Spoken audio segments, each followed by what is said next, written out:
सावन सोमवार की कहानी। क्यों अधूरी रहती है तुलसी के बिना शालीग्राम की पूजा। इस कथा को सुनने से आपकी सारी मनोकामनाएं पूर्ण हो जाएंगी, आपको कोई कष्ट नहीं सताएगा। इसलिए आप भगवान शिव की इस कथा को पूरा सुनिए। प्रजापति महर्षि कश्यप की कई पत्नियां थीं। उनमें से एक का नाम धनु था। धनु की संतान दानव कहलाई। उसी धनु के बड़े पुत्र का नाम दंभ था। दंभ बहुत ही सदाचारी और धार्मिक प्रवृत्ति का था। अन्य दानवों की तरह उनमें न तो ईर्ष्या ही थी और न ही देवताओं से विद्वेष भावना। वह विष्णु का भक्त था और उन्हीं की आराधना किया करता था, लेकिन उसे एक ही चिंता सताती रहती थी कि उसका कोई पुत्र न था। आर्य शुक्र ने उसे श्री कृष्ण मंत्र की दीक्षा दी। दंभ ने दीक्षा पाकर पुष्कर में महान अनुष्ठान किया। अनुष्ठान सफल हुआ। उसके अनुष्ठान से प्रसन्न होकर भगवान विष्णु प्रकट होकर बोले, वत्स, मैं तुम्हारे अनुष्ठान से प्रसन्न हूँ, वर मांगो। दंभ बोला, भगवान, यदि आप मेरी तपस्या से प्रसन्न हैं तो मुझे ऐसा पुत्र दें जो आपका भक्त हो और त्रिलोक जयी हो, उसे देवता भी युद्ध में न जीत सकें। भगवान विष्णु ने तथास्तु कहा और अंतर्धान हो गए और दंभ प्रसन्नचित्त अपने घर लौट आया। गोलोक में श्री राधा ने श्री कृष्ण पार्षद श्री दामा को असुर होने का शाप दिया था। शाप मिलने पर वही दंभ की पत्नी के गर्भ में आया। जन्म होने के पश्चात दंभ ने अपने उस पुत्र का नाम शंखचूड़ रखा। जब वह कुछ बड़ा हुआ तो दंभ ने उसे मुनि जैगी शिव्य की देखरेख में रख दिया। मुनि जैगी शिव्य ने उसे शिक्षा दीक्षा दी। अपनी कुमार अवस्था में ही शंखचूड़ पुष्कर में पहुंचा और उस महान धार्मिक तपस्थली में ध्यान मग्न रहकर वर्षों तक ब्रह्मा जी की तपस्या करता रहा। उसकी घोर तपस्या से प्रसन्न होकर ब्रह्मा जी प्रकट होकर बोले, वत्स, मैं तुम्हारी तपस्या से प्रसन्न हूँ, वर मांगो। शंखचूड़ ने कहा, पितामह, मुझे ऐसा वरदान दीजिए कि मुझे देवता पराजित न कर सकें। ब्रह्मा जी ने उसे ऐसा ही वरदान दिया और श्री कृष्ण कवच प्रदान करते हुए उसे आदेश दिया, शंखचूड़, तुम बद्रिकाश्रम चले जाओ, वहाँ तुम्हारा भाग्य का सितारा उदय होने का प्रतीक्षा कर रहा है। आदेश मानकर शंखचूड़ बद्रिकाश्रम पहुँचा। वहाँ महाराज धर्मध्वज की पुत्री तुलसी भी तपस्या कर रही थी। दोनों का आपस में परिचय हुआ और ब्रह्मा जी की इच्छानुसार दोनों का विवाह हो गया। अपनी पत्नी को लेकर शंखचूड़ पुनः दैत्यपुरी लौट गया। शुक्राचार्य ने उसे दानवों का अधिपति बना दिया। सिंहासन पर बैठते ही उसने अपना साम्राज्य बढ़ाने के लिए देवलोक पर चढ़ाई कर दी। ब्रह्मा जी के वरदान के कारण वह अजय हो चुका था, अतः उसे देवों को हराने में कोई कठिनाई नहीं हुई। उसने अमरावती पर कब्जा जमा लिया। इंद्र अमरावती छोड़कर भाग निकले। देवता उसके डर से कंदराओं में जा छुपे।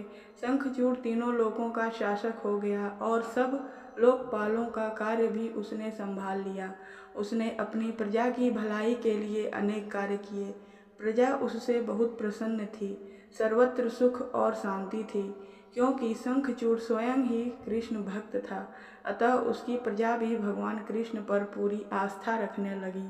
उसके राज्य से अधर्म का नाश हो गया। प्रजा इंद्र और देवताओं को भूलने लगी।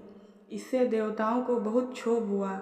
इंद्र पितामह ब्रह्मा के पास पहुंचकर बोले, पितामह, आपने शंखचूड़ को अभय होने का वरदान देकर उसे निरंकुश बना दिया है। वह अमरावती पर कब्जा जमाए बैठा है। देवता दर दर की ठोकरें खा रहे हैं। हमें बताइए, हम क्या करें। पितामह बोले, सुरेंद्र, शंखचूड़ धार्मिक और रीति से अपना शासन चला रहा है। प्रजा उससे प्रसन्न है। उसके राज्य में प्रजा सुखी और संपन्न है। हमें उससे कोई शिकायत नहीं है। इंद्र बोले, यह सब तो ठीक है पितामह, लेकिन क्या हम यूं ही भटकते रहेंगे? आखिर अमरावती है तो देवताओं का ही। पितामह बोले, अवश्य है, किंतु शंखचूड़ ने तुम्हें युद्ध में पराजित करके उसे प्राप्त किया है। उसने तुम्हारी प्रजा को भी कोई कष्ट नहीं पहुंचाया है। सिर्फ सिंहासनों का ही तो फेरबदल हुआ है ना। इंद्र बोला, लेकिन पितामह, हम आपकी संतानें हैं। क्या आप चाहेंगे कि आपकी संतानें यूं ही दर बदर भटकती रहें? कुछ उपाय कीजिए पितामह। पितामह बोले, मैं इसमें कुछ नहीं कर सकता देवेंद्र। जब तक शंखचूड़ के भाग में अमरावती का ऐश्वर्य भोगना है, वह भोगेगा ही। तुम भगवान विष्णु के पास चले जाओ। वे अवश्य कोई उपाय तुम्हें सुझा देंगे। वहाँ से निराश होकर इंद्र श्री विष्णु के पास पहुँचा और उनकी स्तुति करके बोला, भगवान, देवता इस समय भारी संकट में है। ब्रह्मा जी ने अपनी असमर्थता जाहिर करके मुझे आपके पास भेज दिया है। कुछ कीजिए प्रभु, अन्यथा संपूर्ण देव जाति ही नष्ट हो जाएगी। विष्णु बोले, पितामह का कहना ठीक है। मैं भी अकारण शंखचूड़ के संबंधों में हस्तक्षेप करना पसंद नहीं करता। उसकी सारी प्रजा कृष्ण भक्त है और कृष्ण मेरा ही प्रतिरूप है। मैं अपने भक्त पर कष्ट होते नहीं देख सकता, लेकिन निराश होने की आवश्यकता नहीं सूर्यराज। तुम भगवान शिव के पास चले जाओ और उन्हीं से कोई उपाय पूछो। वे अवश्य तुम्हारे कष्ट का निवारण कर देंगे। विष्णु की बात सुनकर इंद्र निराश भाव से वैकुंठ से निकल आया। अंत में वह भगवान शिव के पास कैलाश पर्वत न जाकर शिवलोक पहुंचा और भगवान शिव की स्तुति करके अपने आने का प्रयोजन बताया। भगवान शिव ने उसकी बात सुनी और उसे आश्वस्त किया, धैर्य रखो सूर्यराज, तुम्हारा सिंहासन तुम्हें अवश्य प्राप्त होगा। मैं गंधर्वराज चित्ररथ को अभी दूत बनाकर शंखचूड़ के पास रवाना करता हूँ। शिव के आदेशानुसार गंधर्वराज चित्ररथ शंखचूड़ की राजधानी पहुँचा। उस समय शंखचूड़ अपने सिंहासन पर विराजमान था। चित्ररथ ने उसका अभिवादन करने के पश्चात अपने आने का कारण बताया। दैत्यराज, मैं गंधर्वराज चित्ररथ हूँ और भगवान शिव का एक संदेश लेकर आपके पास आया हूँ। यह सुनकर शंखचूड़ के चेहरे पर आश्चर्य झलक आया। शिव के दूत को सामने पाकर वह सिंहासन से उठकर बोला, मेरा अहो भाग्य है कि भगवान शिव ने मुझे किसी योग्य समझा। आप संदेश सुनाइए। क्या संदेश भेजा है भगवान रुद्र ने? गंधर्वराज बोला, दैत्यराज, भगवान शिव का संदेश है कि तुम देवताओं का राज्य उन्हें वापस लौटा दो और उनका अधिकार उन्हें दे दो। भगवान शिव ने देवों को अभय होने का वचन दिया है। शंखचूड़ बोला, गंधर्वराज, भगवान शिव से मेरा प्रणाम कहना और उनसे कह देना कि शंखचूड़ के हृदय में आपके लिए बहुत ही ज़्यादा श्रद्धा है, परंतु यदि उन्होंने इंद्र के बहकावे में आकर मुझे दंडित करने का निश्चय किया तो मैं उनकी बात नहीं मानूंगा और उनसे भी युद्ध करने के लिए तैयार हो जाऊंगा। चित्ररथ वापस लौटा और उसने भगवान शंकर को शंखचूड़ का उत्तर सुनाया। यह सुनकर शिव क्रोधित हो गए और अपने गणों को युद्ध का आदेश दे दिया। उधर शंखचूड़ ने अपने पुत्र का अभिषेक कर उसे दानवाधिपति बना दिया और अपनी पत्नी से बोला, मैंने युद्ध स्वीकार कर लिया है देवी। ईश्वर करे युद्ध में हमारी विजय हो। अब मुझे अनुमति दो, मेरी सेनाएं तैयार हैं। शंखचूड़ अपनी सेनाएं लेकर युद्ध भूमि में जा पहुंचा। दोनों सेनाएं गोमत्रक पर्वत के समीप एक दूसरे के आमने सामने आ खड़ी हुईं।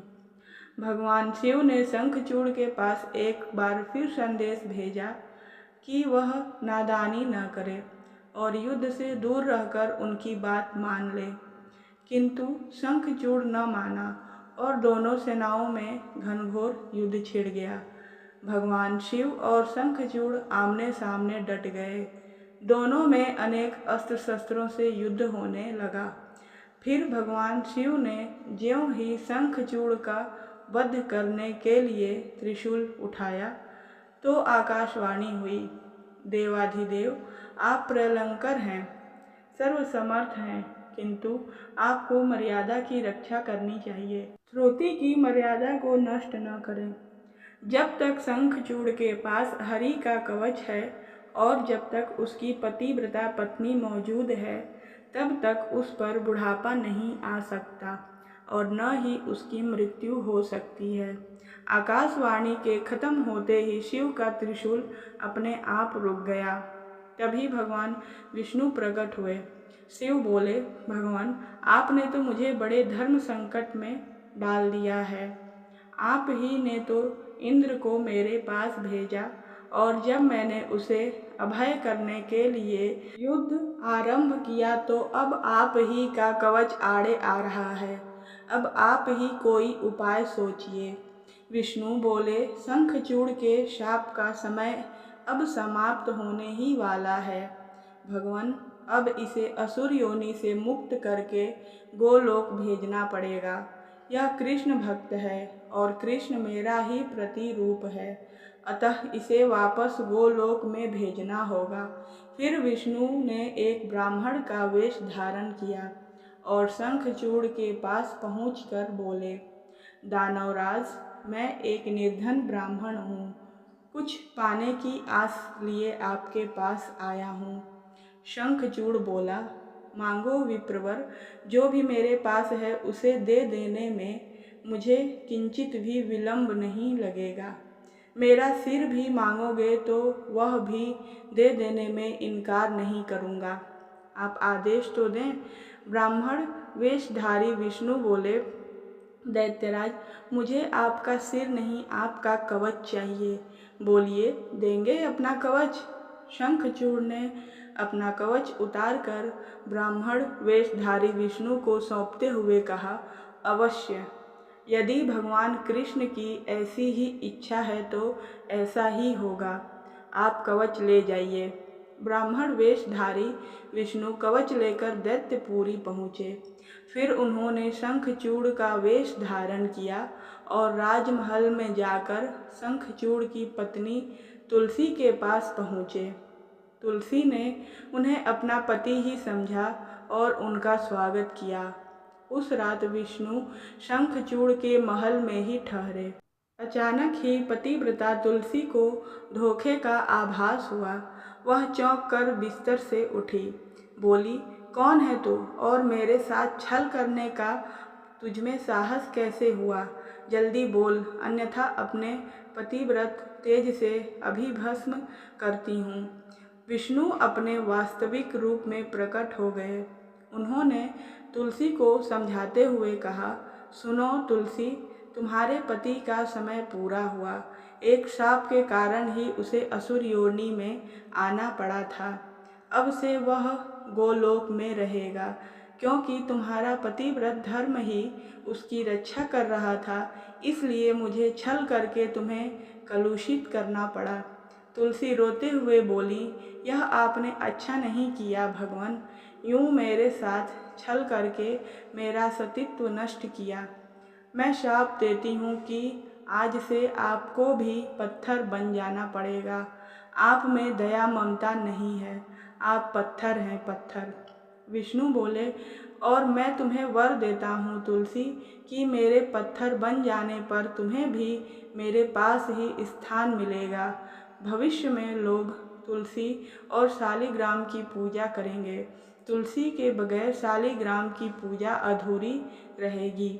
उसके बाद विष्णु अंतर्धान हो गए और युद्ध भूमि में खड़े शिव को अपनी दिव्य शक्ति से सब कुछ बता दिया।